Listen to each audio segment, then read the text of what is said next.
కాడికి చెవకుట్టినట్టు ఉండాలి లంజోడికి. అదే కదా మరి రేట్లు అంతే ఉన్నాయి.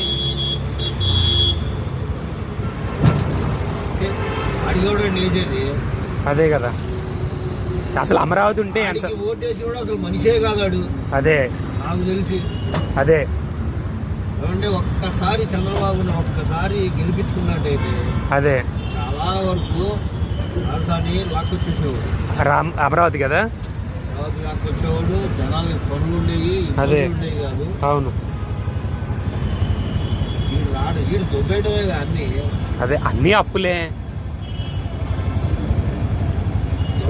ఒక ఇంటికి నలుగురు ఉండే ఇంటికి 400 ఓట్లు పెడుతున్నారు. అదే ఒక 0 నంబర్ మీద 40 ఓట్లు పెట్టాలి. అట్లా చాలా గవర్నమెంట్ వాళ్ళు కూడా వేసేలా లేరు సార్. గవర్నమెంట్ ఎంప్లాయీస్ కూడా. గవర్నమెంట్ ఎంప్లాయీసా? టీచర్ల దగ్గర విన్నాము. నేను ఆర్టీసీలో మా వాళ్ళు ఉన్నారు, వాళ్ళు అదే మాట చెప్పారు. ఎంప్లాయీస్ మాత్రం ఏది కాదు. ఎందుకంటే ఇసుకెత్తిపోయింది వాళ్ళకి. ఇసుక అయితే ఇసుక మరీ కాస్ట్లీ. ఆపేసాడు మళ్ళీ. అసలు ఫ్రీగా ఉండే ఇసుక 15,000 చేయటం. వాళ్ళు ఏదో దొంగతనాలు చేశారు, అది చేశారు, ఇది చేశారు. ఆ చింతమనేని ప్రభాకర్ డబ్బులు మొత్తం దొబ్బేశాడు ఇసుక మీద అన్నారు. అదే కదా.